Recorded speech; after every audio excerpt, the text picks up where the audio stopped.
We get snack, we get cake, cheesecake, all of that. We in New York, we going to shout out to the chef. Pull it up and eat.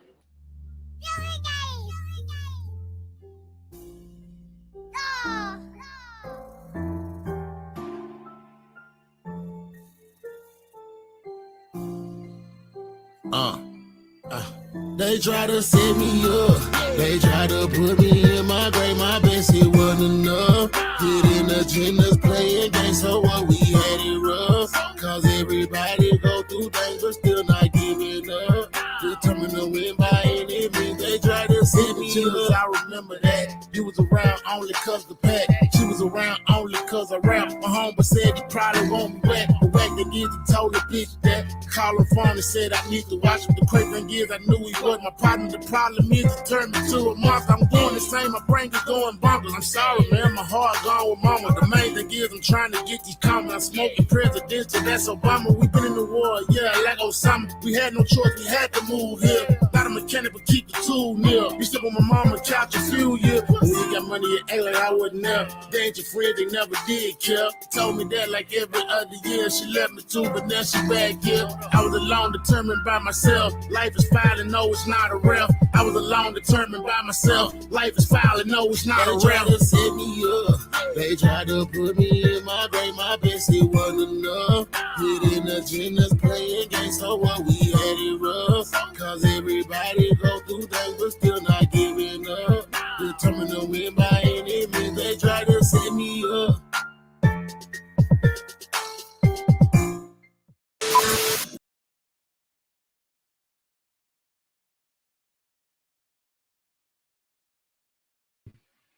Oh God. Oh God. Oh God. Oh man, that was a homie Los Ghost right there. Los Ghost talking that talk, man. Definitely shout out to Los Ghost. Let me drop that, man. If y'all want to check out the homie Los Ghost music, there it is right there. Right there, family. Today I want to talk about hostile takeovers. Absolutely. Hostile takeovers, man. It's a real thing. How do you defend that? How do you defend a hostile takeover? That's the question. Somebody got to tell me that. But I didn't get to share this everywhere, guys. I'm so sorry. It's my apologies. I did not get to share this everywhere I want to share this at. So, my bad, family. Let me play one more video just until I can get right. And that's my bad. I'm usually pretty good at sharing this in all the places. But while I take a minute to do this, you guys take a minute to share this broadcast, man. Share this broadcast and let's get it in. Let's really get it in today. So give me 1 second.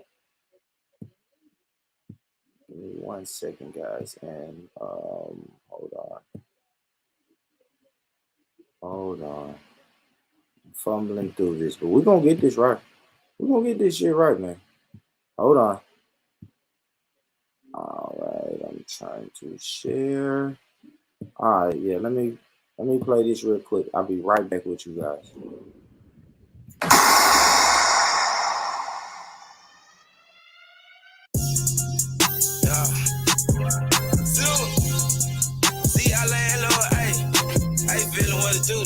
Know what's going on. Yo, I'm looking like money. My ice bright and sunny. Your bitch all on my dick, and I think she want it from me. But I don't wipe nothing, cause I don't like cuffing. My cell phone jumping, and more plays coming. Watch me ball and pitch a bitch, watch me ball. Bitch, watch me ball and pitch a bitch, watch me ball. Bitch, watch me ball and pitch a bitch, watch me ball. Bitch, watch me ball and pitch a bitch, watch me ball. Bitch. Money make it happen, watch I make it happen. I done made the packet disappear like I done some magic. I done made the dollar flip like it was on a piece of mattress. I done set the block on fire, never struck the mattress. Drought time, hit them Texas. Hey,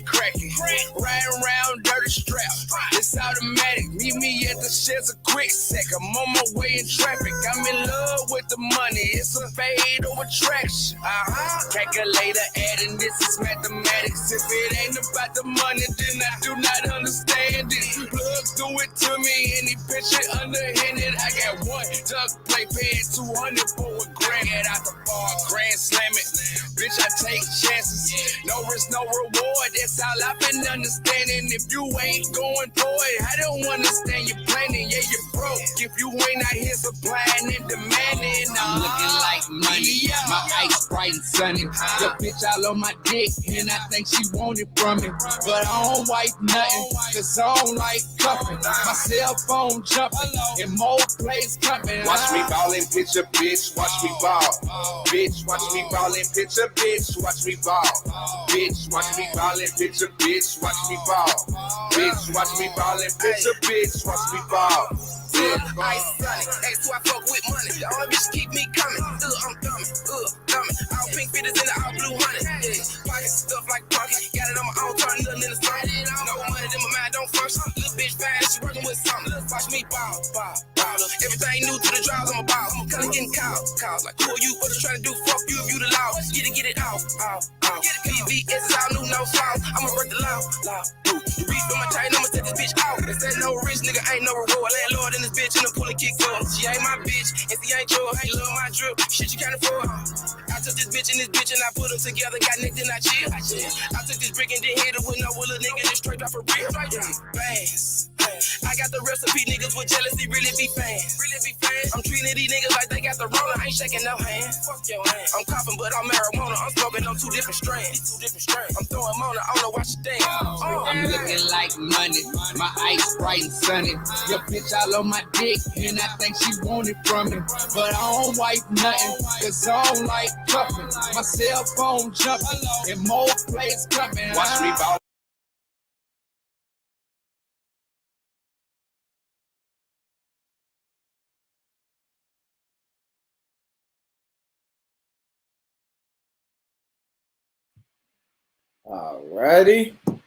Alrighty. Well, listen, family, thank y'all for tapping into another episode of Rich Rhetoric. I am your host, Born Rich, and we in the building. Happy Friday, happy Saturday, whatever time it is or wherever you at. Happy, and salute to you, man.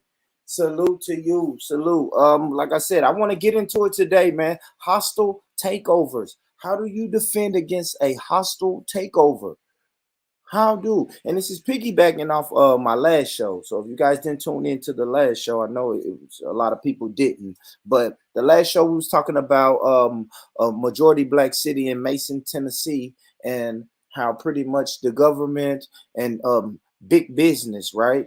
Big non-black business is just coming into that majority black town and taking it over. So a hostile takeover. They're just pretty much forcing them to, give up the charter where we won't have to recognize you as a city.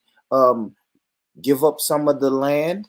In a sense, you have to give up the land because we want to come in and we want to build up infrastructure. And come on, man, you know how colonizers do, man. It's the same old shit colonizers been doing since colonizers been doing, if that makes sense. But let me I want to play a video just because I don't want to go back over the entire topic. So if I play this, then I won't be going back over the entire topic. So I'll let this lady break it down.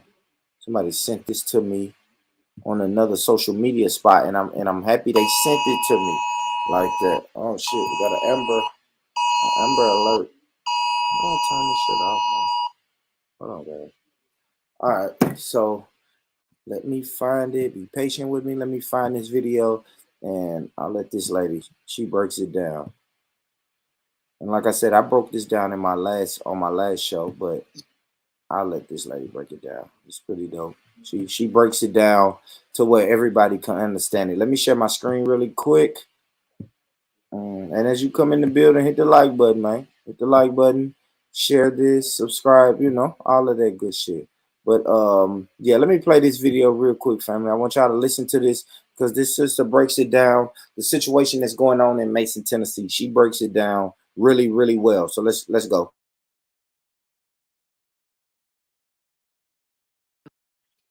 You need to know what's going on in Mason, Tennessee. Mason, Tennessee is a predominantly Black town in West Tennessee. About 60% of the population is Black. Almost all of its town leaders are Black. This changed in 2016. Up until 2016, almost all the town leaders were white, but town leaders who had been there for many, many years all stepped down. Almost all of them stepped down under charges of fraud and corruption. So Black civic leaders stepped up and took the positions of mayor and vice mayor and alderman and such. Just recently, the 1,337 property owners in Mason, Tennessee got a letter from the state comptroller, Jason Mumford. He was encouraging these property owners to vote to release their charter. What this would do, this would basically take away all the power of local leadership and put this town under the control of predominantly white, predominantly Republican Tipton County. Now, here's where it gets interesting. Mason, Tennessee is 5 miles away from the site of Ford Motor Company's new blue oval city that's going in. This is a multi-billion-dollar project designed to help Ford pivot to electric vehicles. They're expecting it will generate 27,000 new jobs and $22 million a year annually in state revenue. In other words, money's coming to Tipton County. And by the way, the most direct route from Blue Oval City to Memphis is right through Little Mason, Tennessee. Now, I don't know all the ins and outs of the local politics there. It may be that the comptroller has some kind of valid reasoning for this letter. But the problem is the white folks in this story are kind of like the little boy who cried wolf. There's been no reason given to trust you. This feels like another takeover. This feels like colonization.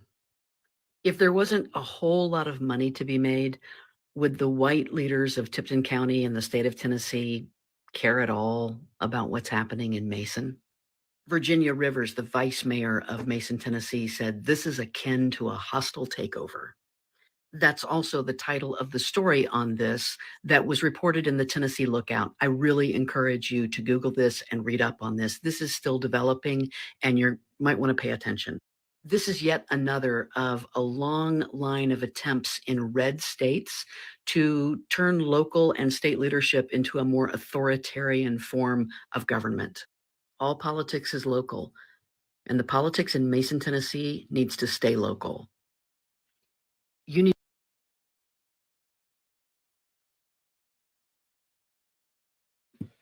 Yes, yes. So I mean, I hope y'all caught that. Like this, I mean, like she was pretty much saying, listen, it's a hostile takeover of a town in Tennessee. It's just because big business is coming along, right? And in big business, she's saying the Ford Motor Company, they tend to open up this thing called Blue Oval City, right? So they're opening up this plant. Ford is opening up this plant that they're calling it a big park and some more shit. And the problem is, majority of the population that's closest to this plant is in Memphis, Tennessee. And to get from Memphis, Tennessee to where the Ford mega plaza is going to be at, you're going to have to travel through Mason. So at the end of the day, listen, man, they are up. But what I really want to do is get into this plan by Ford, this Blue Oval City, because this is a word, this is a phrase that keeps coming up, right? It keeps coming up. Anytime you talk about the situation that's going on in Mason, Tennessee. Oh, shit, I'm sharing the wrong one. Sorry, guys. But anytime you speak about what's going on in Mason, Tennessee, and the hostile takeover that's going on in Mason, Tennessee, you always got to hear about Ford's plan for this Blue Oval City. So right now, what I want to do, if I can share the right screen, you know what I'm saying? Stop being slow. Then I want to get into this. Here we go. Here we go. And then I'll go to some images in a minute, right? So this is Ford, right? This is on the official Ford website. And it said, Ford to lead America's shift to electric vehicles with new Blue Oval City mega campus in Tennessee and twin battery plants in Kentucky. So we know that they're trying to move more to these electric cars, and you're going to need plants, right? You're going to need plants, and you're going to need machinery and stuff to do that, right? To carry that out. If you want to carry that out, of course you're going to have to build a plant.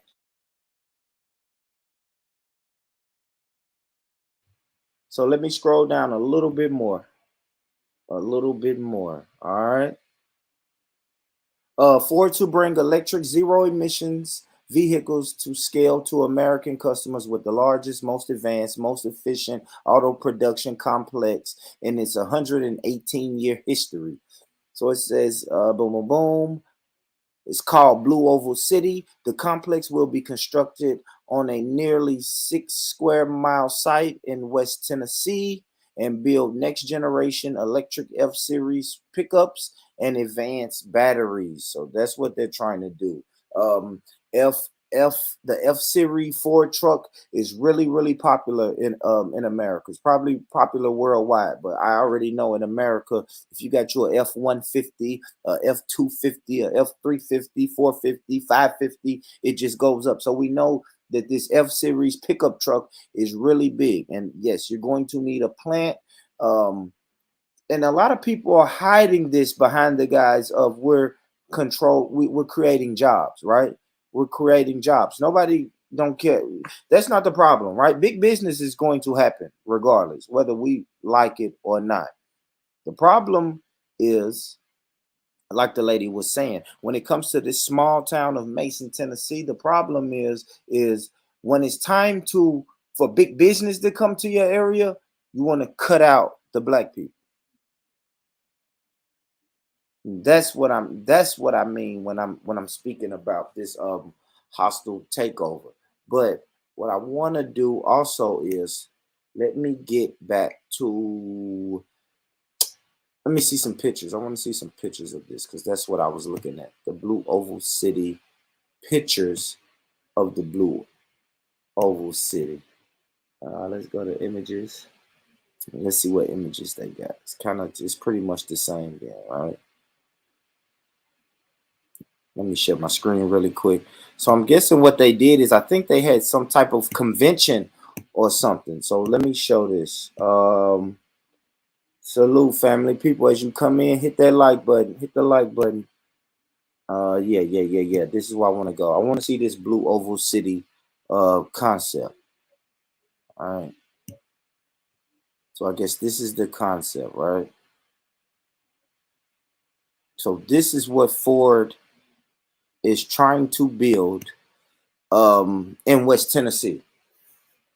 Right, and that's what's prompting this hostile takeover of this majority black town in Tennessee. It's big business, right? Big business is coming in, and big business is coming in. They want to set up, and now they want to do a hostile takeover, and they hid behind the guise of, it's been a lot of fraud going on. It's not been enough infrastructure built in this small town, so you guys just may as well turn over your small town, your recognition of this small town, just turn it over to your neighbors.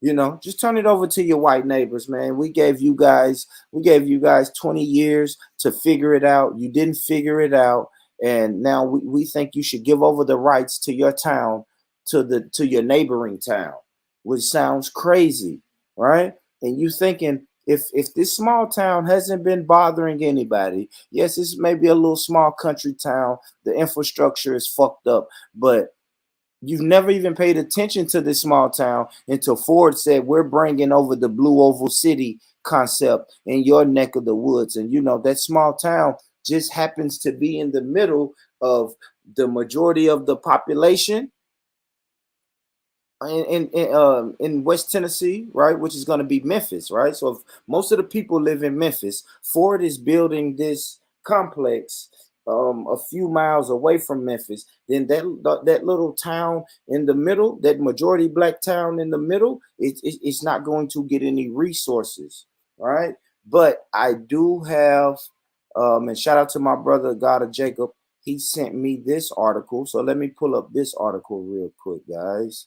And let me pull up this article, because this article said that hold on, let me find it. Let me find it. Let me find it. There we go. There we go. All right. Because they were saying it was debt. They were saying that this small town was in debt too. There was a lot of things I was hearing. There was another thing that they kept saying. Hey, this small town is in debt. All right. And if you guys can't get up out of this debt, then you're pretty much you're not going to have a choice but to turn the shit over to your neighboring town. My bad, y'all. I'm fumbling through this because I was trying to put the link. That's the link in the chat, man. I know it's an open panel. If anybody want to jump on and chop it up with me, then that's the link right there. I know my computer's moving crazy, so let me move this. All right, let me move this and play this one. Let's play the repayment thing. Yeah, let's play the repayment thing. Oh, my bad, guys. This is acting silly. My laptop going slow on me. All right, here we go. Let me play this. Let me share my screen. Because this article is saying that the small town had paid back, but I want to know what's next. That's what I want to know. What's next? All right, let me play this. Hopefully this will play. What if positive change was only one design away? Hold on, guys. Let's get through the ads. An apparent deal has been struck regarding the fate of the town of Mason. The state of Tennessee asked the Tipton County town to rescind its charter or be taken over by the state. My bad, y'all. Struck regarding the fate of the. All right, hold on, guys. Let me mute my mic so y'all can hear with no echo.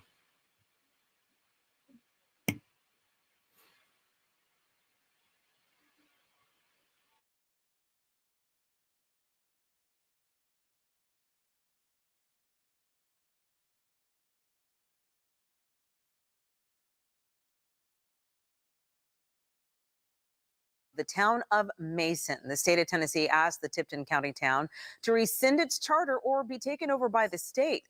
Action News 5's Kelly Cook has been following the story from the very beginning. She joins us now in studio with the latest. Kelly. Kanji, a meeting of the minds this afternoon has apparently resolved some of the concerns the state had with the town of Mason. Now, just last week, we reported that the state's comptroller was ready to move forward with taking over the financial operations of Mason. Well, over the past 48 hours, a lot has happened to change course, including a meeting with Black legislators today. My role as the chair of the Black Caucus is I just want to make sure that both parties are communicating with each other clearly, concisely, and openly. State Representative Antonio Parkinson says the Tennessee Black Caucus has been fielding numerous phone calls about the town of Mason. A town with a long documented history of financial issues was faced with having its financial operations be taken over by the state after the town's leaders refused to give up its charter. Because this is our home. We grew up here. We was raised here. Parkinson said they met with State Comptroller Jason Mumpower and Vice Mayor Virginia Rivers Tuesday and learned that the state has agreed to a payment plan. A spokesperson with the comptroller's office emailed us late Tuesday night that the town has agreed to give the state its entire American Rescue Plan allocation of about $227,000 to pay back some of the money the town borrowed from its water and sewer funds. State leaders say this is a significant step in reducing the town's more than $500,000 debt the town owes. The potential takeover of the predominantly Black town gained national media attention. Mason is about 5 miles from the new Ford Motor Company, and town leaders openly question why the state waited over 20 years to threaten financial takeover. I don't know of any company with the stature of a Ford Motor Company that would want to be tied to someone stealing a city from Black folks. So let's be clear on that. Parkinson says this isn't the first town or county with state financial oversight. Hopefully, financial issues can be resolved before the end of the year.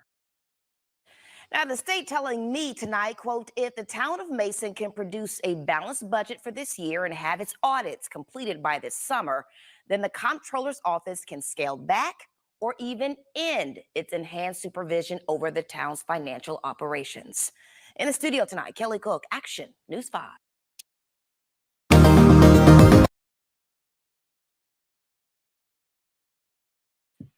Okay, so that lets you know it's pretty much at a stalemate, right? And they're saying, okay, the ball is in the court of this majority black town to come up with a plan, show them the actual plan of how they can stop this hostile takeover. What I would say to that is, man, we have to be really weary of this, man, because it's a compromise in a sense, right? It's a compromise in a sense for them to say, all right, we're going to give you a little bit more time, right? Just a little bit more time. And the problem with this little bit more time is that the conversation dies down. The conversation dies down about how these pretty much white people are trying to take over this all black city, and we got to keep the pedal, the foot on the gas when it comes to issues like this and other issues surrounding this. So I don't know. I am happy that it's on hold for right now. That is a plus. That is a plus, and that's a positive. And definitely shout out to those brothers and sisters that was fighting to, at least get a meeting. Like at first, they couldn't even really get a meeting or sit down at the table with anybody to discuss, and that's always been and always will be my problem with politics. Is it's a lot of times that we beg to sit at the table or even get a meeting, and then either we don't get the meeting or we get the meeting out of pity, or we get the meeting and nobody even wants to be there. You see what I'm saying? It's like they've been forced by their jobs or by their superiors to even sit down and listen to us. Or you get the meeting and they ain't trying to hear shit that you have to say. They're just at the meeting passing time and may not even, you know what I'm saying?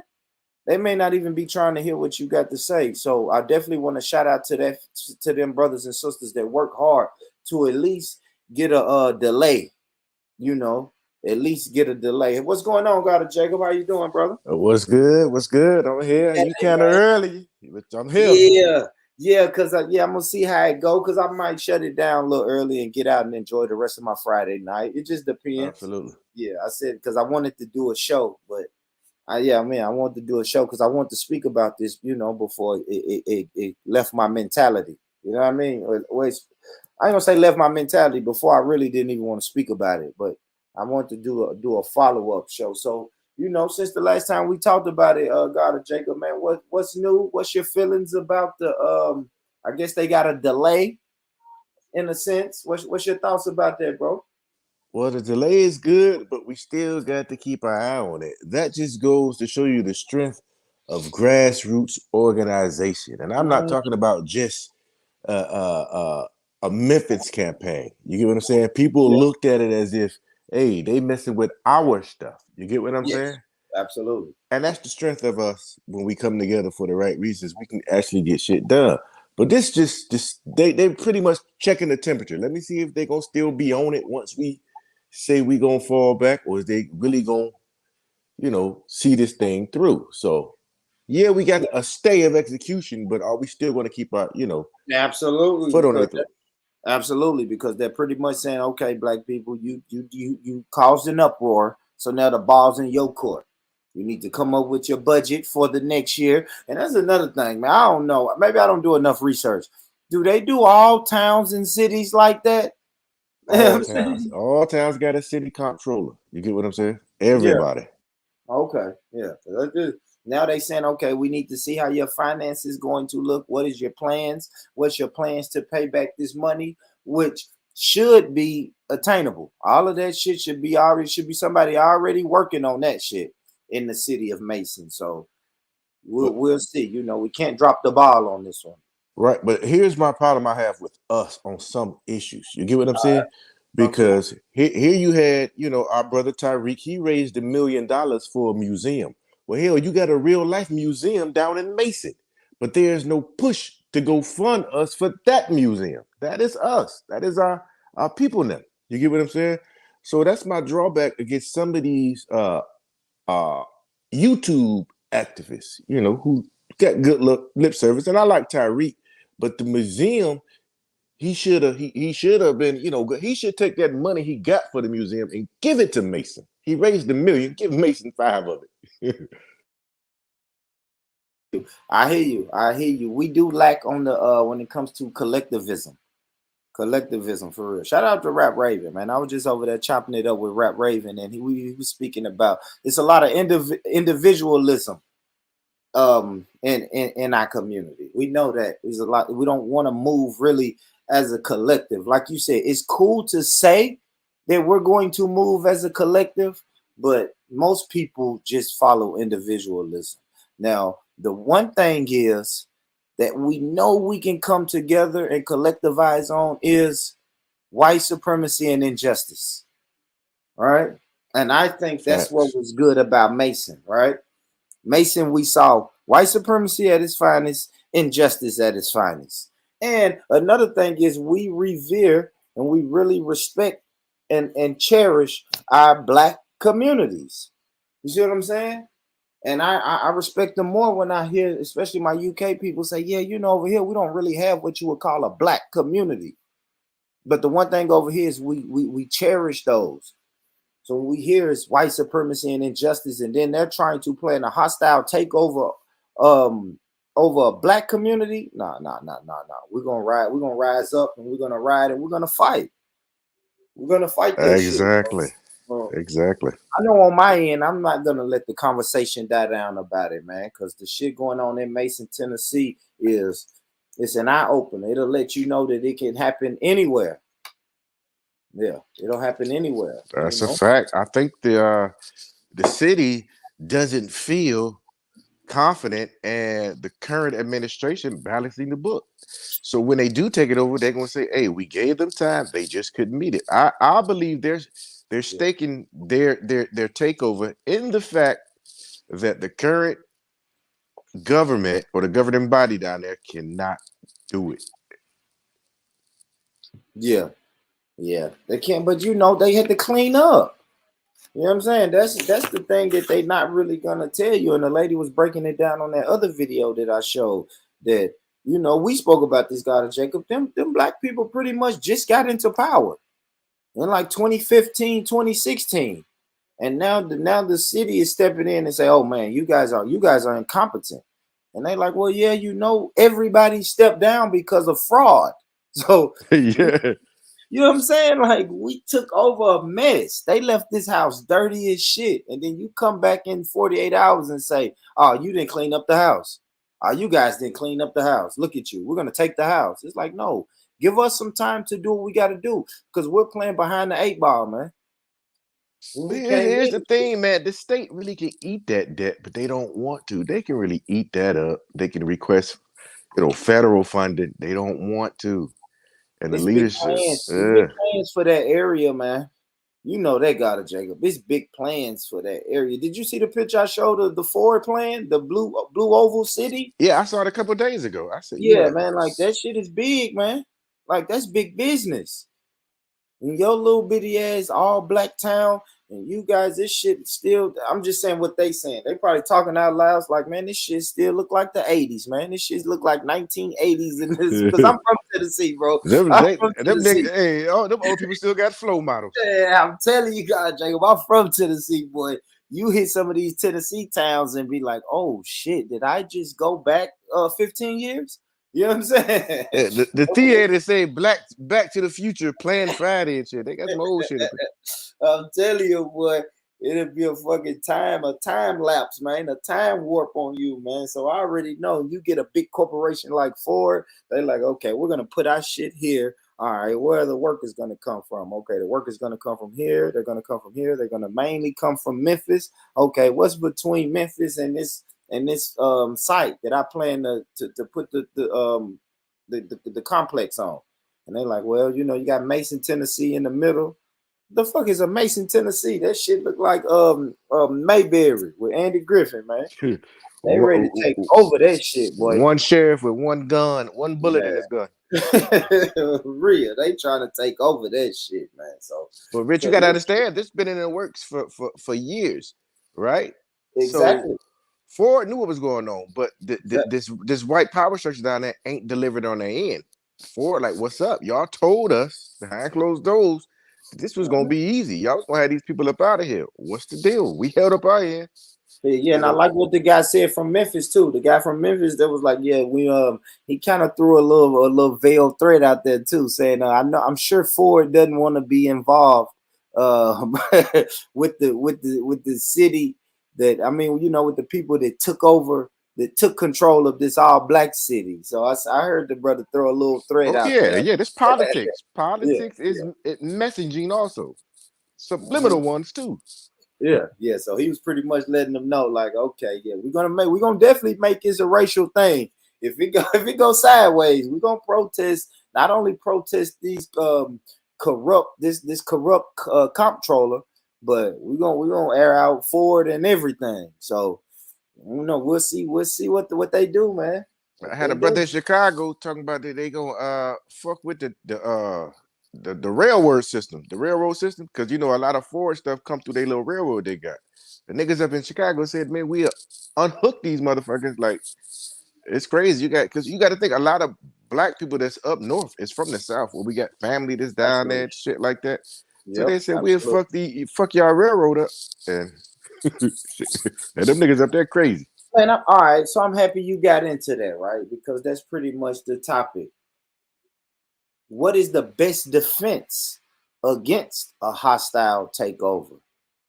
I guess that would be what? Sabotaging? Sabotaging is the way, right? Sabotaging the motherfucker from a hostile takeover. The best defense is right now is to do what everybody is doing right now. Messaging, getting it out there, getting awareness out there. Number two is to get qualified people to kind of manage the books right. What is the plan? How can we meet it? X, Y, and Z. That's all it's built around. A debt. Facts. Put us on a payment plan and then charge us, you know, going forward. Give us a fair shot. That's a fact. That's a fact. And that's the Mason, Tennessee deal. I guess you would probably call Russia invading Ukraine a hostile takeover. Would you consider it that, God of Jacob? Yes. What is the best defense for Ukraine and the Ukrainians to fight against this hostile takeover? Surrender. They gonna get their ass whooped. Explain it. Explain it though. I don't mean surrender. What I'm saying is I really don't know the ins and out of that situation. But if we're gonna use that analogy, yeah, I would say the only thing you can do is resort to violence, because you have an entity that's more powerful than you that's coming down on you. They not negotiating. They in your face. Mason is not at that point yet. You get what I'm saying? Yeah, I know it's two different things. I was kind of fascinated by the term hostile takeover, right? And then I'm hearing about Russia and Ukraine. I'm hearing about Mason, Tennessee. You know what I mean? You can even kind of throw it in the reparations movement if you want to. It's becoming a takeover, you know? So I just wanted to, go ahead, brother. Go ahead. But yeah. But see, in this situation, we have to, you know, kind of fall back on what we have been doing for ages, and that's boycott. What I'm talking about is economically boycott. You start making Ford the fucking problem. You get what I'm saying? You start calling them racist. You start coming up with campaign slogans that say, "Don't buy Ford." Black people don't buy Ford and shit like that. Because big business care about their bottom line. You care about your bottom line, Rich, and I care about mine. If I hear some shit, I'm gonna fix it. Because you get what I'm saying? So we have to leverage what we have. When we have spending power here, we have influence over here, a social influence, meaning everybody knows the Black American saga, the story, X, Y, and Z. You start putting a message out there. You start telling Black people don't buy Ford, and Ford is going to move. They're going to tell that white power structure down there, hey, fuck you guys. We just deal with them. We'll go somewhere else. Yep, we'll go somewhere else. I like that. So you said economic boycott. I like that. Don't know. And I know that'll help for that situation. Like I said, I still want to kind of talk about some other, you know, more global situation. So I like economic boycott. Don't know if that would help the Ukrainians though. Gotta check. I don't know, but All the time out for that. look, They dropping bombs when they yeah, drop they drop bombs. that's So, real shit. The Ukrainians, the only thing I can do is tell them get y'all a whole bunch of sheets, stitch them bitches together, and surrender. oh shit. Shit. So gotta check. I don't know. I ain't gonna go that far. I mean, we're keeping it internet friendly. Sometimes a hostile takeover got to be met, right, with hostility. That's what I'm saying. It has to be met with hostility. Listen, I admire their bravery, but they about to get dog walked, fucking around with Russia.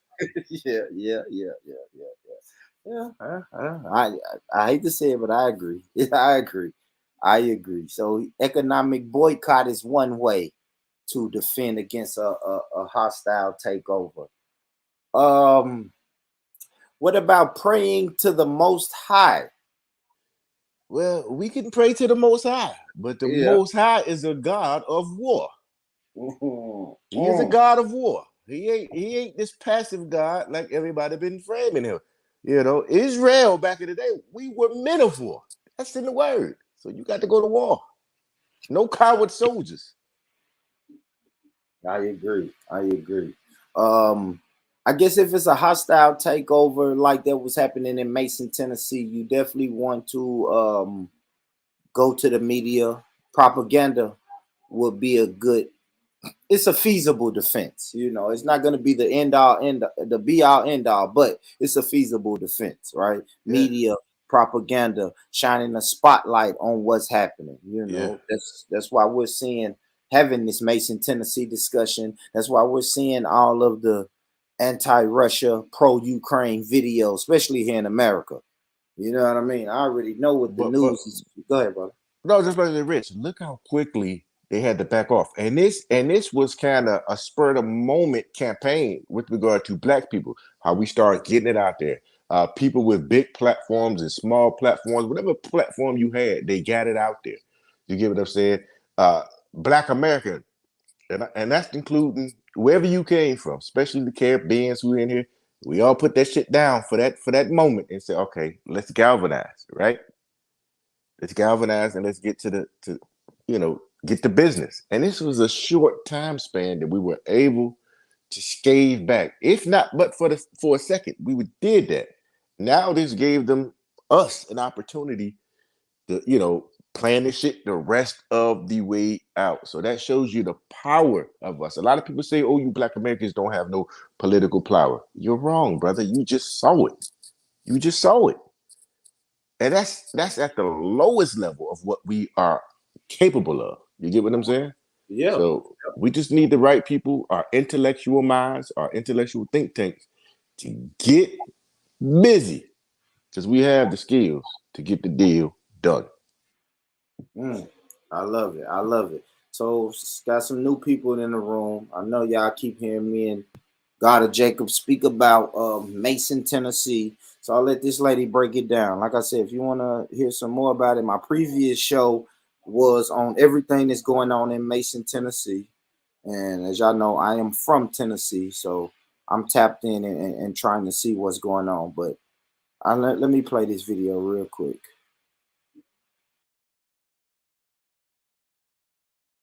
You know what's going on in Mason, Tennessee. Mason, Tennessee is a predominantly Black town in West Tennessee. About 60% of the population is Black. Almost all of its town leaders are Black. This changed in 2016. Up until 2016, almost all the town leaders were white, but town leaders who had been there for many, many years all stepped down. Almost all of them stepped down under charges of fraud and corruption. So Black civic leaders stepped up and took the positions of mayor and vice mayor and alderman and such. Just recently, the 1,337 property owners in Mason, Tennessee got a letter from the state comptroller, Jason Mumford. He was encouraging these property owners to vote to release their charter. What this would do, this would basically take away all the power of local leadership and put this town under the control of predominantly white, predominantly Republican Tipton County. Now, here's where it gets interesting. Mason, Tennessee is 5 miles away from the site of Ford Motor Company's new blue oval city that's going in. This is a multi-billion-dollar project designed to help Ford pivot to electric vehicles. They're expecting it will generate 27,000 new jobs and $22 million a year annually in state revenue. In other words, money's coming to Tipton County. And by the way, the most direct route from Blue Oval City to Memphis is right through Little Mason, Tennessee. Now, I don't know all the ins and outs of the local politics there. It may be that the comptroller has some kind of valid reasoning for this letter. But the problem is the white folks in this story are kind of like the little boy who cried wolf. There's been no reason given to trust you. This feels like another takeover. This feels like colonization. If there wasn't a whole lot of money to be made, would the white leaders of Tipton County and the state of Tennessee care at all about what's happening in Mason? Virginia Rivers, the vice mayor of Mason, Tennessee, said this is akin to a hostile takeover. That's also the title of the story on this that was reported in the Tennessee Lookout. I really encourage you to Google this and read up on this. This is still developing, and you might want to pay attention. This is yet another of a long line of attempts in red states to turn local and state leadership into a more authoritarian form of government. All But there you have it. She summed it up better than shit. Needs to stay local. That's it. My bad, y'all. Let me exit out of that. But yeah, and that was it. So like I said, somebody sent me that video, and I was like, yeah, that sums it all the way up. That sums it up. That sums it up right there to the T. And then like I said, the developing story is that it's a plan. Well, they have time. So the state told them, yes, we'll delay pretty much taking over your city, but we have a list of demands that you have to do. And then we'll come back and reconvene, and we'll discuss it a little bit more after you meet these demands. So right now we're just waiting, man. Hoping that the beautiful people in the city of Mason getting that shit together, you know, and the surrounding areas assisting them, because there's some elderly folks, a lot of them. Yeah. I think Memphis. I think, like I said, that brother who was talking on the other video I showed, he's from Memphis, so hopefully he's down there. I'm sure he is down there galvanizing the Memphis people. You know what I'm saying? Probably some benefits in Mason for Memphis. To maybe only to a small select few, but you know, it's historic. You know, I'm sure a lot of people leave Mason to go to Memphis if Memphis is the quote unquote next biggest city. You know what I mean? Exactly. Well, brother, you just keep the awareness up, keep the message out there. Got to. And it is what it is. But Rich, I got to get up out of here. I got some business I got to go handle. But you came on early. Yeah, I already know, man. I may come back on a little later, man. But good shit. And it's glad to see you're a good activist. You're putting that word out. Your message is good. And you're feeding the people what they need to know. So salute to you, brother. I appreciate that, God, Jacob. And that's the main thing that I'm trying to do, man, is just keep the people abreast. You know, I always say propaganda is one of the main things that we have to do. We have to create the narrative. We have to change the narrative, create our own narrative out here. So I'm always going to try to put the word out, especially something like this, man. It hits so close to home. I didn't have no choice but to put it out. But yeah, family. Yeah, family. Right. Yeah, I gotta get out of here. I got an appointment I gotta meet. Yep. All right, brother.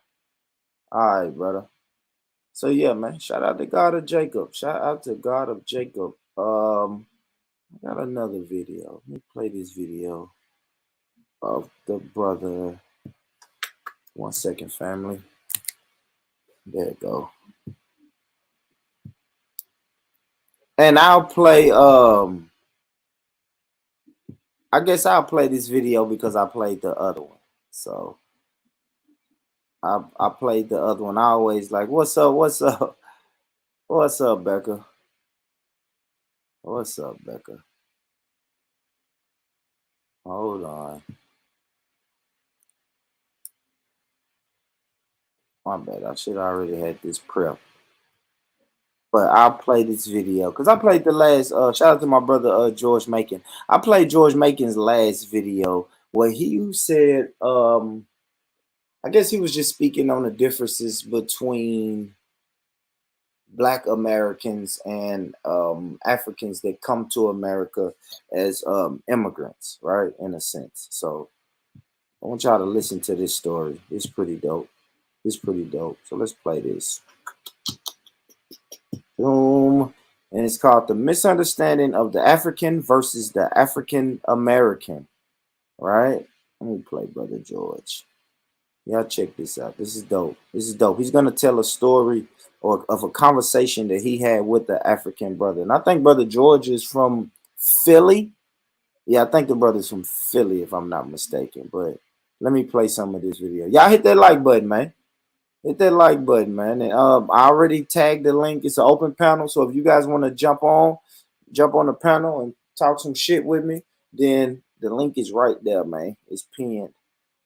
You know what I mean? Drop it again. And that's the link. Well, let me play some of this video real quick.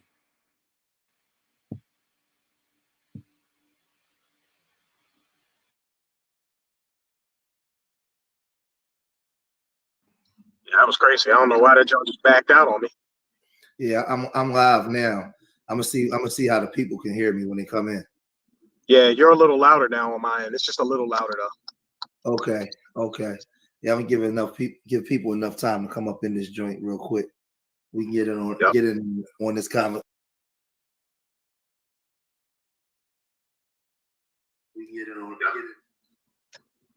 All right, so we'll see. We got 4 people in the room. Yes, we welcome the people in the room. If y'all can hear me, you know, those of y'all in there, if y'all can hear me, make sure y'all put a 1 in the chat. What's going on, Mika? If my sound is good, you can hear me. Put a 1 in the chat. Let me know if my sound is good. For people coming in, if my sound is good, put a 1 in the chat. Let me know my sound is good. Okay, cool. My sound is good. All right. I wanted to do this live stream. I wanted to do this live stream today, based off a conversation. All right, thanks. Born Rich Club Films, your Despicable, Mika, Victor Colston, Sean Shu. I wanted to do this live stream today based off a conversation that me and Marvin had in the gym with a brother from Mauritania, an African dude that we've both been cool with for a couple years.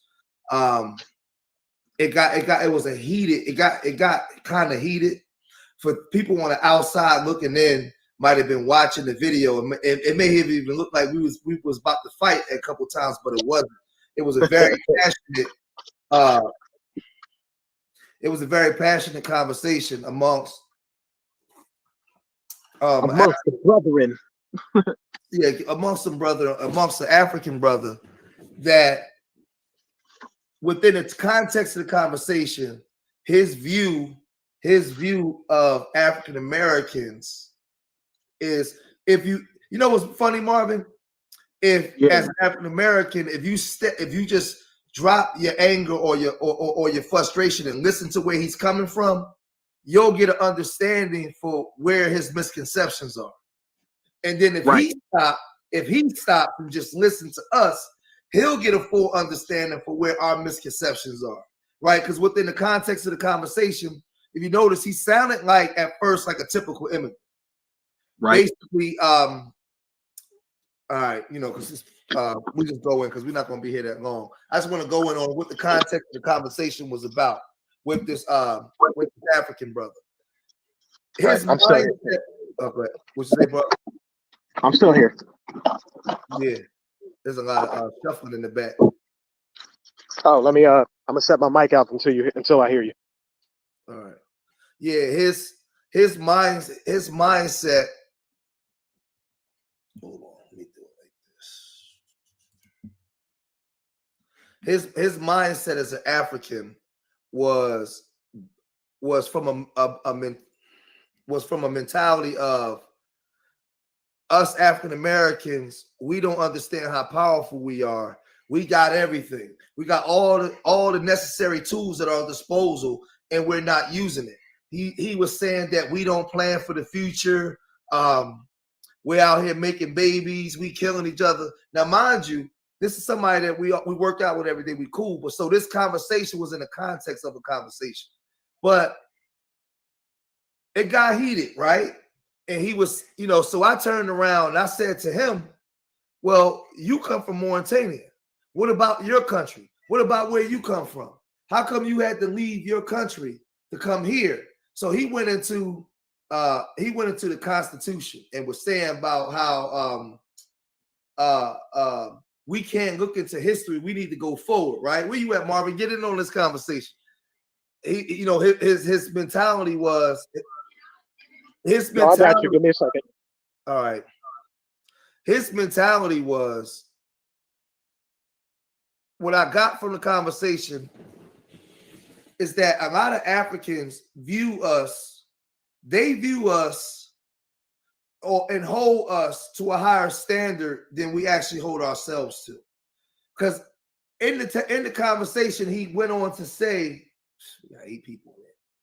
He went on to say that around the world, you African Americans, you don't know how you're revered. No. I want y'all to listen. See, this is the problem with a lot of y'all. It's not, oh boy, I'm talking FBA talk. It's time that we grow up and have grown-up conversations. I don't give a fuck about FBA, ADOS, these fake-ass Pan-Africans, the fake-ass pro-blacks. I deal in reality. So don't pigeonhole me with the YouTube shit. Let's deal in reality. So I live in Philadelphia. I talk with Africans every day.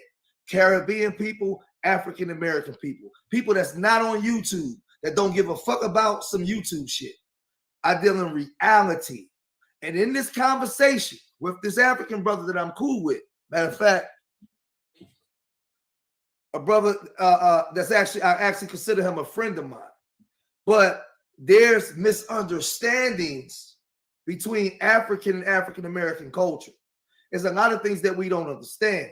So in his mind, because he came from Mauritania, where it's poor, they've been oppressed by Arabs, the indigenous people have nothing. And then he looked over the pond and he looked at African Americans. His view of us is, from a distance, is we're great, powerful, mighty people, right? Peace, Baba. His view of us is we're this great, powerful, mighty people with all these resources at our disposal, right? And when he came here and he see us in the state that we're in, he don't understand as an African immigrant why we're in the positions that we're in. But what he don't understand is also our traumas. So he views us and holds us as him as an African. He holds us to a higher standard than most African Americans see themselves as. So then I turned around and the misunderstanding. What's going on, brother Keystone, Baba Rasan? He did take a minute to get to that point where he did say that, though. We had to kind of soften the conversation a little bit to get him to say that. Yeah, because what it was he was going in. He was going in. Oh, we got some feedback, I think. Just mute up when I talk, and then when you want to say something, unmute. So that way we won't have the feedback. He was going in dead shot on all the things wrong he see African Americans do. Now, I don't want y'all to take this out of context. Like I said, this is a friend of me and Marvin's. It wasn't a disrespectful conversation. It was a misunderstanding conversation. He wasn't one of those brothers that down talk African Americans, but it was from a lack of understanding.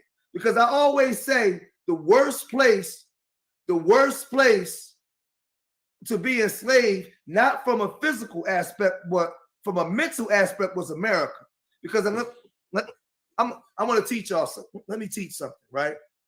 When you enslaved in Jamaica, or enslaved in Cuba, or you enslaved in Barbados, these countries still to this day are poor.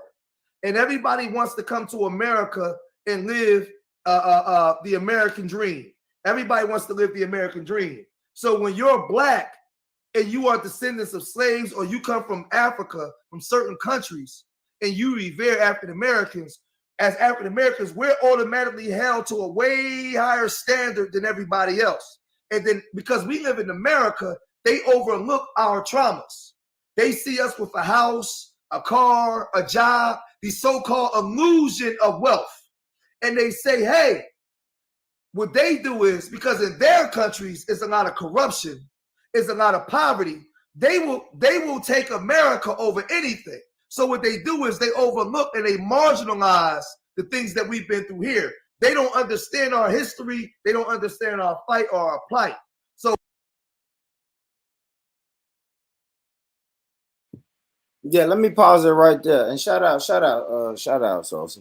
So I've already spoke about this. Like, I love what the brother is saying about our traumas, right? We know that black people are going to have different traumas, right? So that's no different for the black American, right? The black American man or woman, we're gonna have a different type of trauma, a different set of issues, a different mind frame, right? I was speaking about some of the, I watched a video where they were saying some of our African brothers that's in Africa don't really have a race consciousness, right? Especially you wouldn't really have to have that if everybody was black, right? So the black Americans and even black Caribbeans and people who is not black, people that's not on that continent, they're going to have a different race consciousness, right?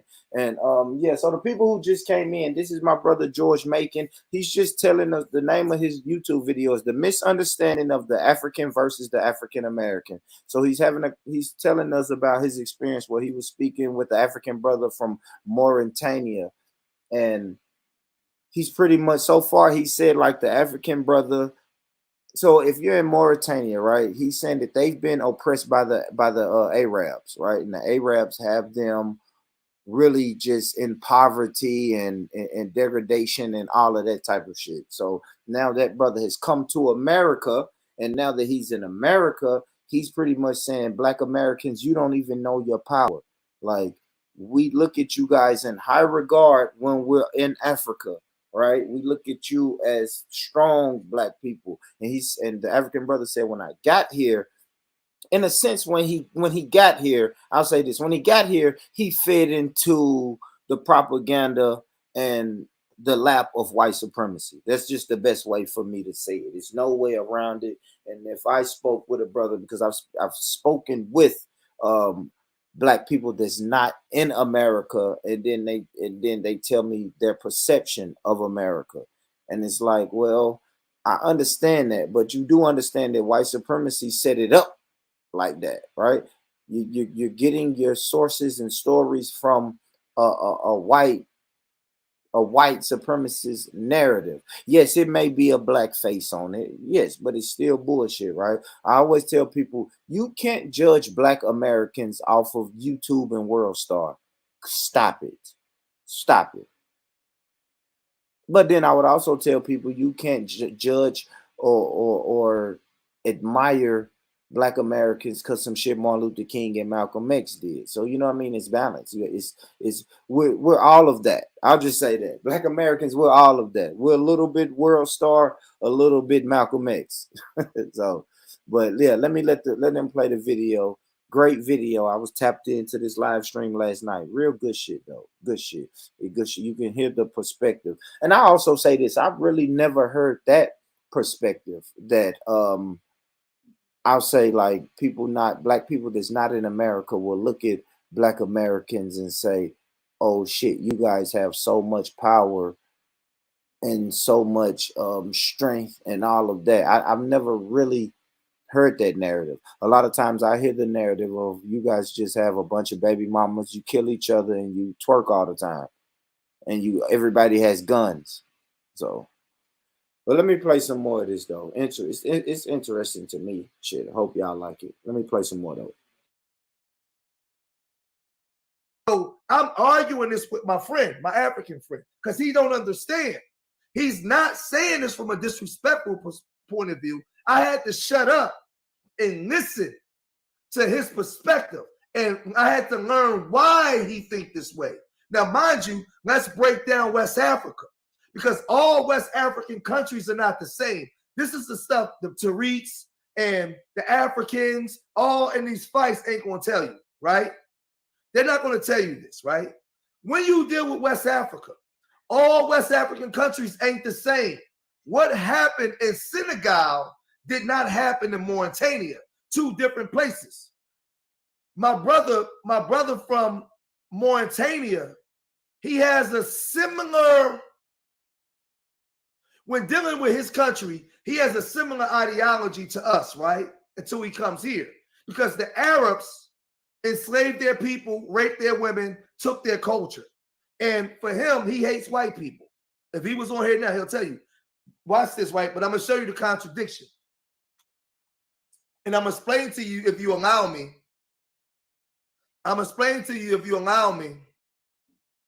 to get the understanding of where these misconceptions come from. In Mauritania, since the time of the 1600s under Moulay Ismail and all the caliphates, the indigenous people were enslaved and they were being killed. And still to this day, they're being butchered over there and they're being taken advantage of. As opposed to, so when we use the term Islam, came to West Africa with the sword, and Mauritania and Morocco, it came with a sword. In other countries, maybe like Mali or Senegal, the kings of that time embraced Islam and brought it in, and the sword came later. But the sword came into Mauritania under conquest and war. So his mentality towards Arabs and whites is sort of similar. The problem that we have is when my brother came to America, because he revered Americans, Black Americans, in his country, he sees Black Americans as the greatest Black people on the planet. They see us greater than we see ourselves, right? And they see us greater than he see himself.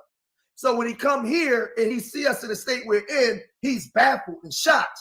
He don't understand why African Americans are in the position that they're in, because when he was in Africa, he was better studied diet of African Americans are these great, powerful, mighty warriors that's kicking the white man's ass. So in a conversation, when he's criticizing African Americans based off of his teaching, a lot of African Americans are getting offended.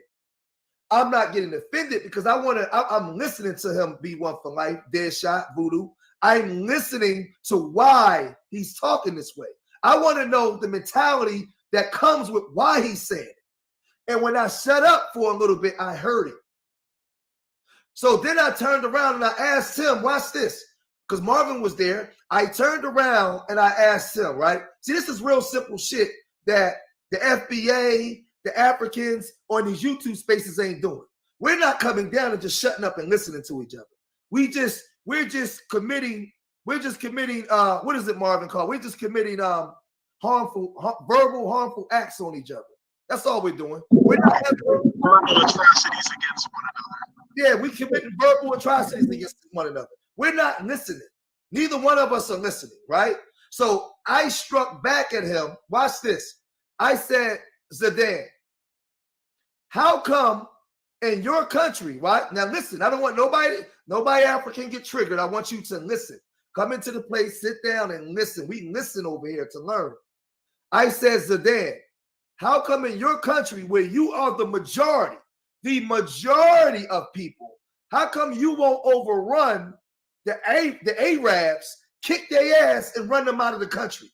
The Mauritanians and Moroccans, how come y'all won't run the Africans out? Run the Arabs out of your country and take over? Because in retrospect, you shouldn't be in America. We should be visiting you because you live in the place where all the resources are. When you criticize us, we are a minority living in this country surrounded by a majority. You have an intact language, an intact culture. What I've learned was the misunderstanding that he has towards me, I have to say misunderstanding towards him. The problem was. That's it. That's it. He hit it on the nose right there.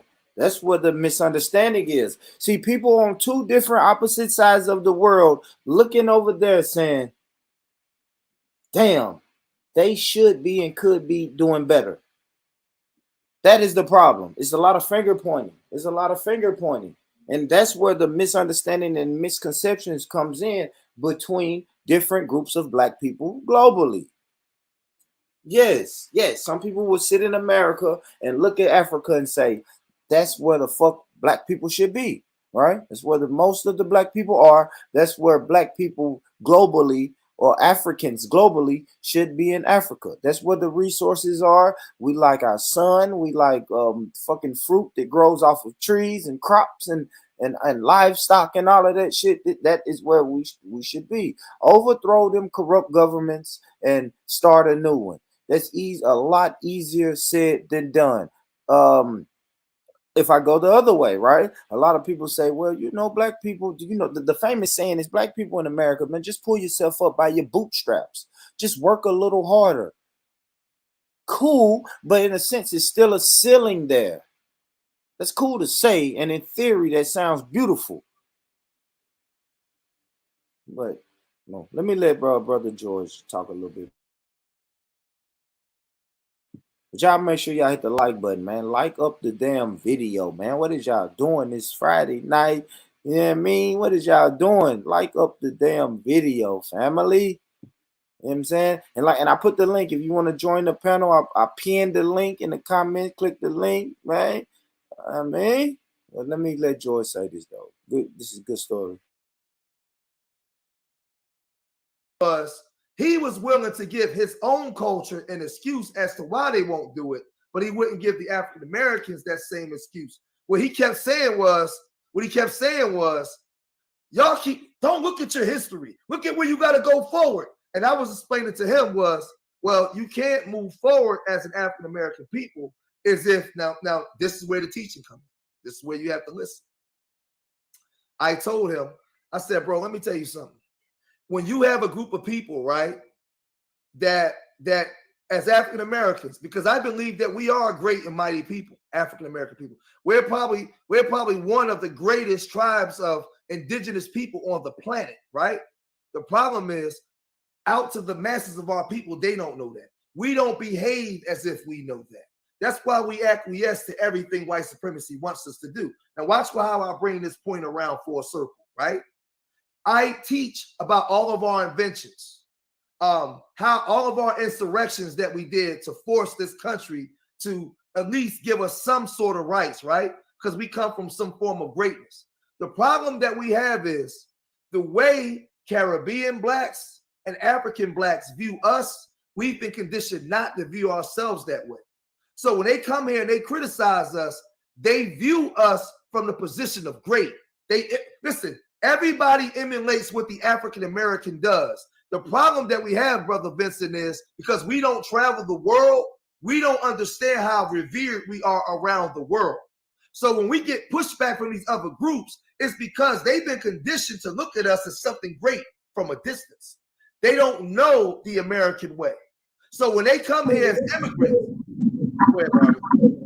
I was going to say, they attribute a lot. What he was making clear was they try and attribute us as being great because of the amount of freedom they gain coming over here.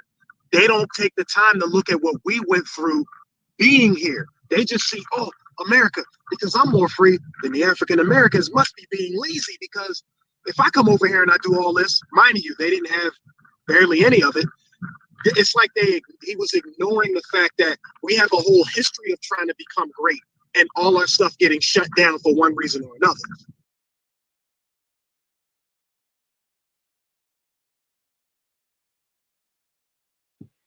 And some people would take what their brother just saying is crying or being the victim or any type of bullshit like that, man. Listen, that is the facts. That is the facts, man.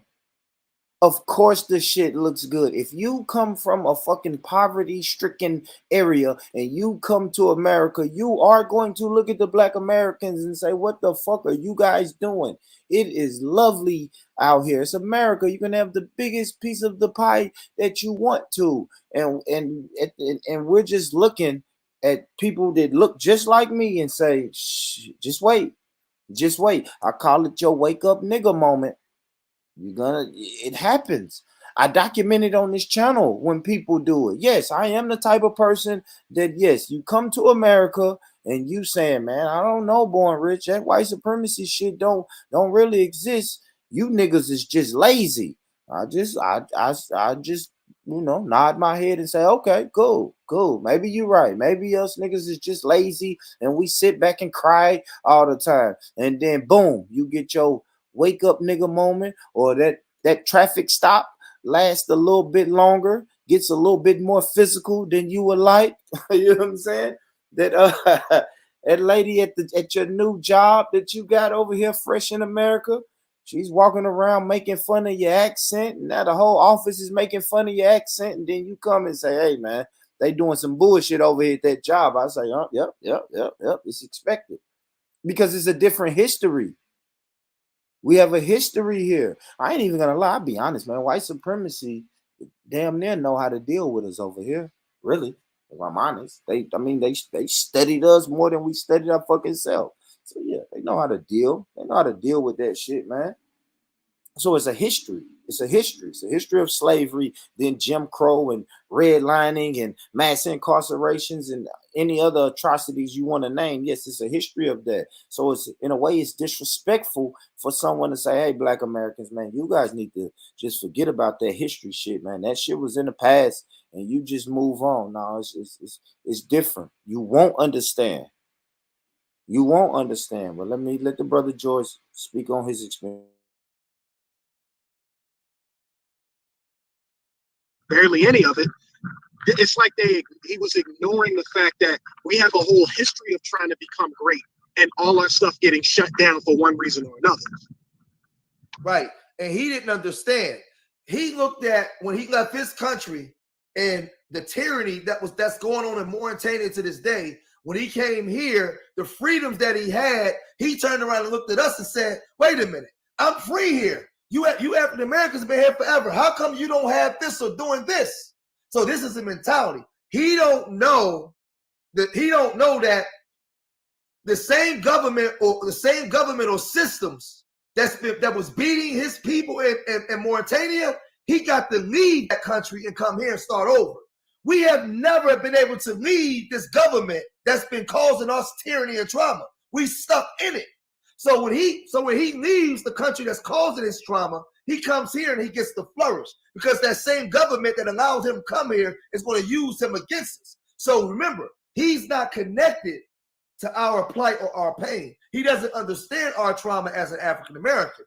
Now, mind you, the argument is heated, but because we respect each other, it's not getting physical, but it's a heated argument because he's passionate about his points. I'm passionate about my points. But when I'm listening to him break down, because he starts speaking about the Constitution and all the free things, because he went on to say that there are no African-American coons, right? He didn't believe that there was any African-American coons. When he looked at black people inside Joe Biden's cabinet, when he looked at black people in positions of power, he just saw that as black people advancing. He didn't understand. What he didn't do was the same corruption that they have in his country and how you have buffer classes. He was not attributing that to African American struggle. Yeah, he don't understand. This was we have like a very advanced form of what's the word I want to use? Not depression. Like, what's holding us down. We have a different version of that where ours gets covered up economically and psychologically, where theirs was a lot of psychological stuff and a lot of danger. Like, get your head chopped off if you don't get down with us and all that. Over here, it's like, oh, let's integrate the schools. Let's bring the black people in, not realizing that so-called opportunity he thinks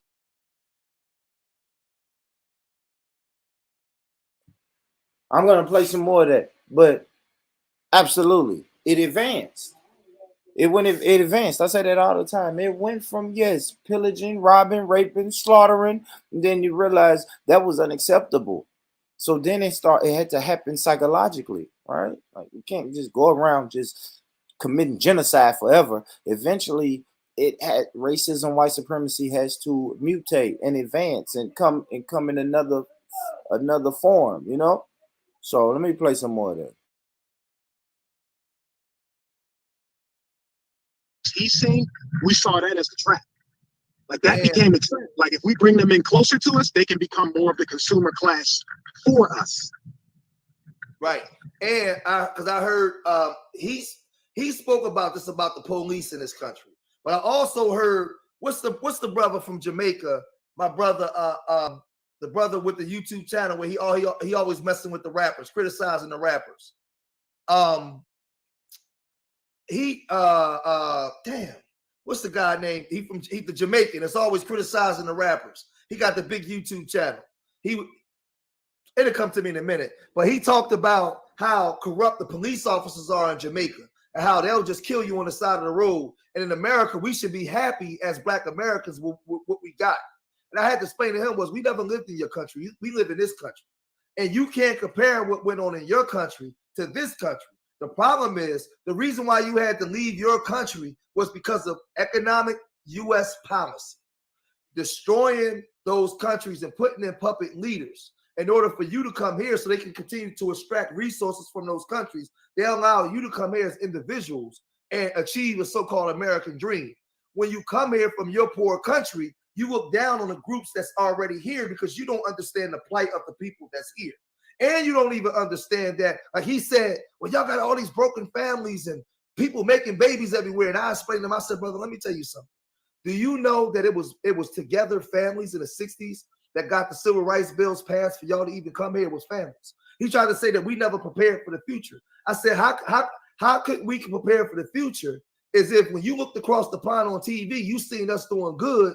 That's the only reason why you wanted to come. We went from working in sugar plantations to damn near inspiring the world.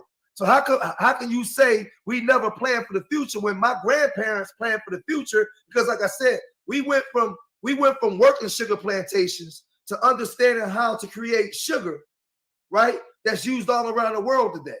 We went from working rice plantations to creating the machines that they use to end slavery. So a lot of them don't understand our history and our struggle. Let me just say this. Some Africans is disrespectful, but some Africans are ignorant to this teaching. We going down in numbers. Some Africans are ignorant to our understanding and plight, but that's a part of warfare from white supremacy. If you destroy a country economically and have them have genocide in their countries and being oppressed, when they leave here, voodoo glitch, when they leave their countries and they come here, anything is better than what they had in their shanty towns and them villages where they come from. So, and then they're going to be beholden to the people that allowed them to come.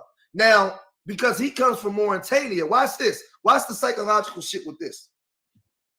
Because my brother Zidane comes from Mauritania, he doesn't associate with white people. He don't like white people at all. He don't like Arabs. He don't agree with dating outside of black. Watch this, Marvin. Come in on this. Watch this. Because he comes from Mauritania. Because he comes from Mauritania, he understands what the white man has done. But when he comes to America, he don't understand what the white man has done to us.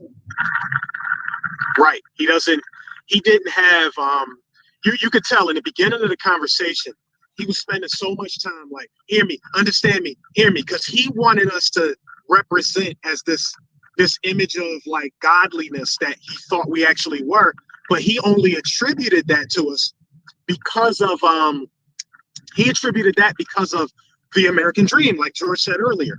When you see the American dream, imagine if y'all came from a country where it's like some Arabs came over, y'all need to get down with this. Those who don't, heads cut off. Those who do, we're going to indoctrinate you, your family, to the point where Z told us himself they mess with your psychology so much that you would kill another black man for not believing in what they believe in. It was that big of a deal. So when you come over here and it's like, man, we're not just talking about be Muslim or get killed. Now I can go own a home and work for money and it's economics and it's all that.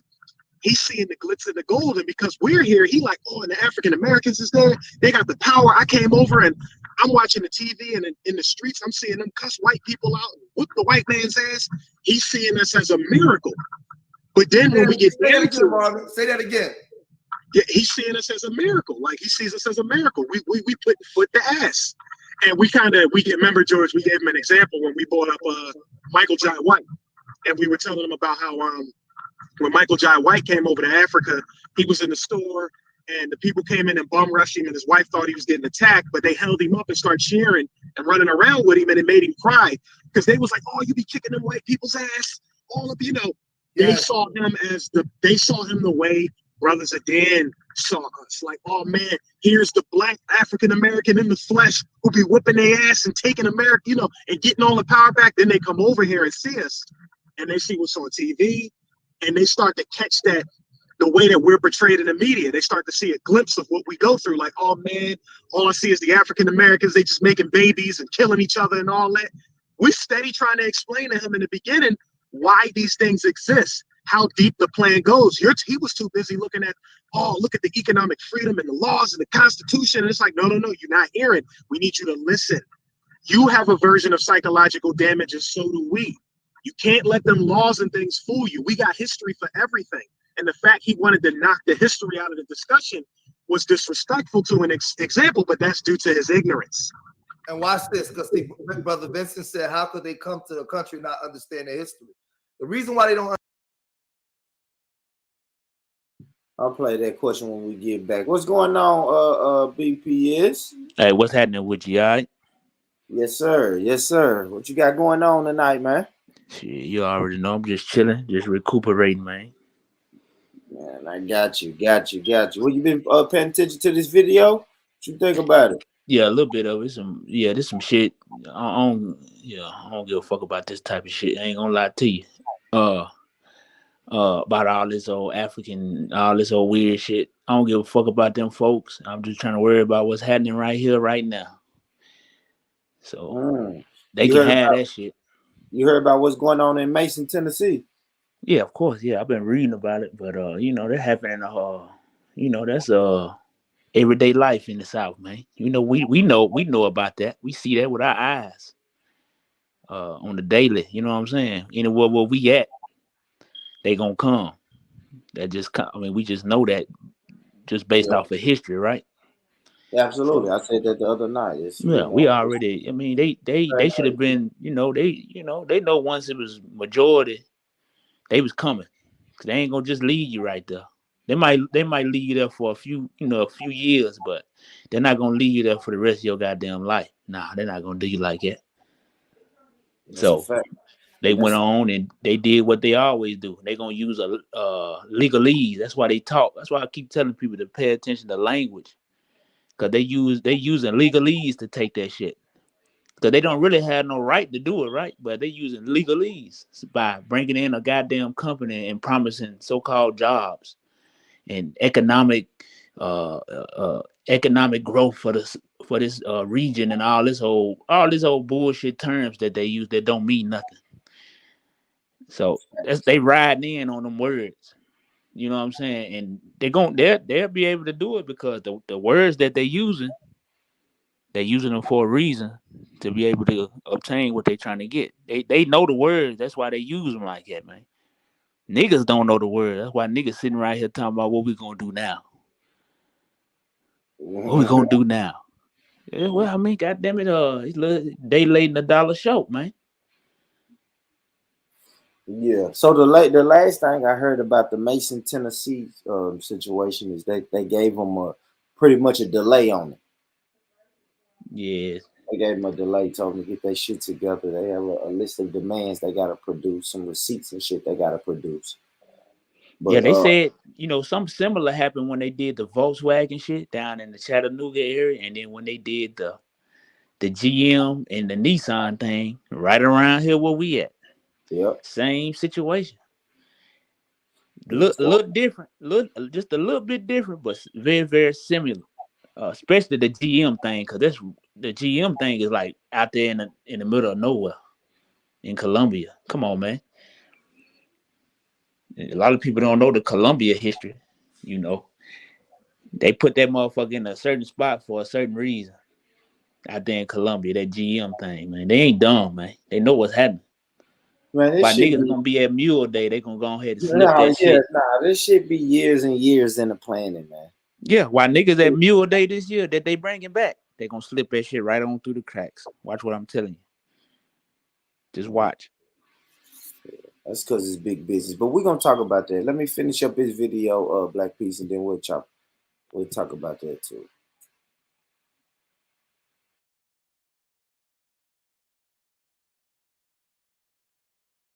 Was disrespectful to an example, but that's due to his ignorance. And watch this, because Brother Vincent said, how could they come to the country not understand their history? The reason why they don't understand their history, brother, because they're not taught it. And this is the thing. Everything Marvin said was spot on. The problem that we have, Brother Keith, is it fucked me up.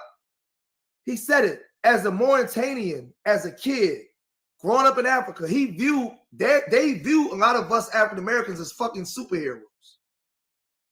They view us, and I had to explain to him, I said, you know what we are? I said, but the problem is a lot of our people don't know our greatness. He said it. He said, brother, when he went into the laws here, the opportunities here, I got why he said it. Marvin was right there. He kept on saying, brother, you don't know how you are revered around the world.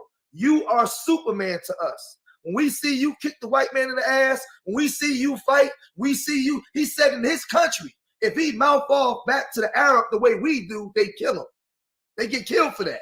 He said when they view us as African Americans in the way we have a rebel spirit, they view us as something greater than we see ourselves. So when he got here and he seen a large portion of us not like that, he was kind of let down because he was fed a study diet in Africa that we was like these greatest fucking Africans on the planet.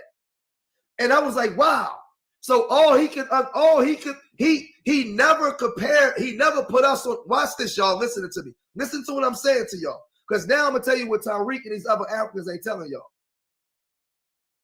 They do not hold us to the same standard that they hold themselves because of the way the way we're viewed around the world.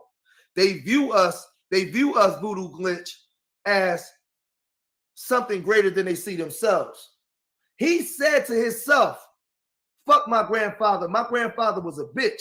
My grandfather let the Arabs destroy us and kill us. You African Americans fought so we can come here. When he said that shit to me, I was like, oh my God. So you dealing with a group of people that when they come here with a preconceived notion about you because of the way you're viewed. And when they get here, the misunderstandings start happening because they see you in America. And they're looking at you like, man, you from a distance, y'all these powerful people, you got all of these rights, you got all of these, you got cars, 2 houses, you got money. What are you doing? But they don't understand the illusion of wealth. They don't know the illusion of wealth. The illusion. When they showed up, it was a rude awakening when they showed up.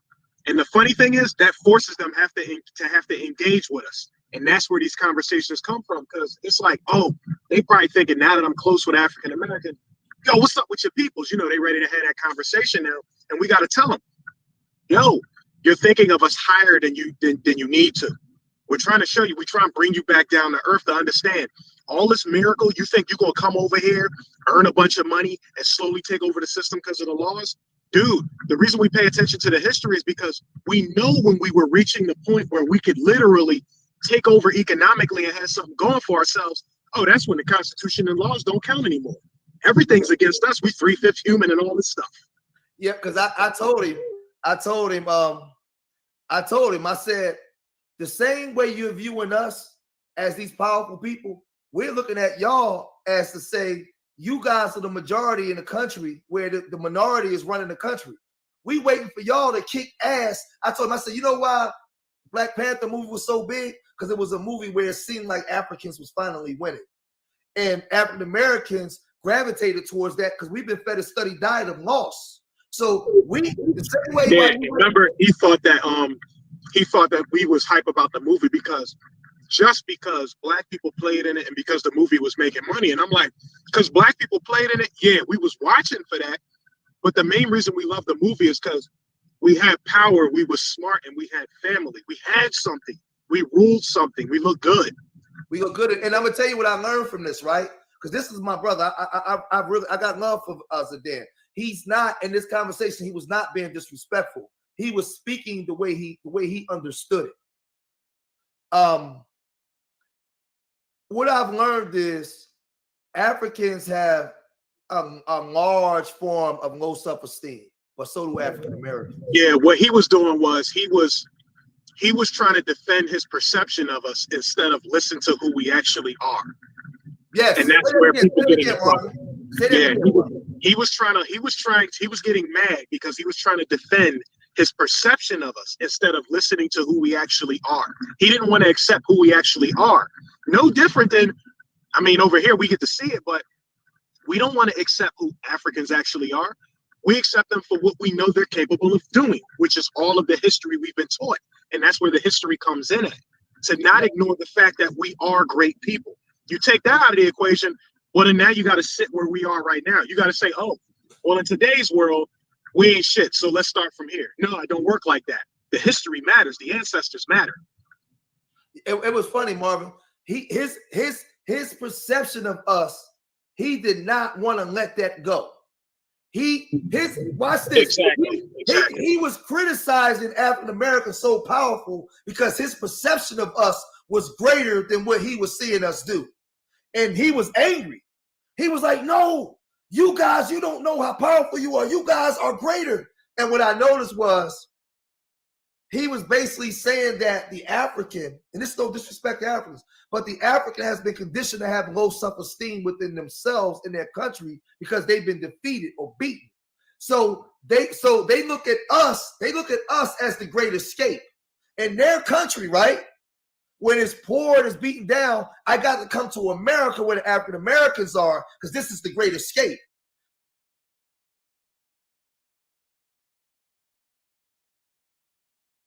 Yeah, I'll stop it right there, man. Brother George talking that talk. Let me drop this link, man. If y'all want to watch the rest of that video on Brother George's channel, it's right there. Good conversation, though, man. A lot of gems in there. A lot of perspective. And I always try to play them, man. Anytime they have a conversation with a quote-unquote African, with the African American, yeah. I like to hear the different perspectives. You know what I'm saying? So I like that, man. I like that. Well, yo, Black Peace.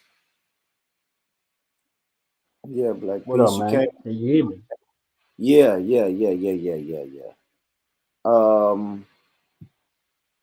I guess I'll play this video. Let me see. I'll play this little video right here, Black Peace. Let you talk about this, man. I'm probably gonna get up out of here. Let me see if I can find it. Now you know what, Black Peace. I'm gonna find that. I'll find that video, then I'll come back. But yeah, Black Peace, brother. I'm finna get up out of here, man. I'm finna shut it down. We did like an hour 40. I'm probably gonna come back on in a few hours, though. I just gotta run out real quick.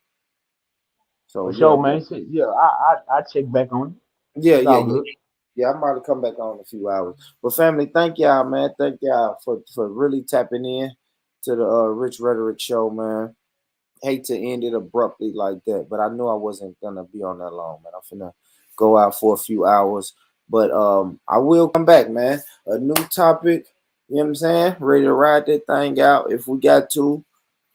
A little bit later on, man. You know what I mean? We need to go for a few hours later on when I get back. If the people still with it, then we'll do it, man. But yeah, right now I'm finna head out. Family, thank y'all for tuning in. You know, and as always, man, listen, if nobody told you that they love you today, let me be the first one to tell you I love you, I love you, I love you, family. I'm out, man. I built this shit. Me. Brick by brick. And I'll be damned if I let you tear it down just because you don't like the way another nigga talk.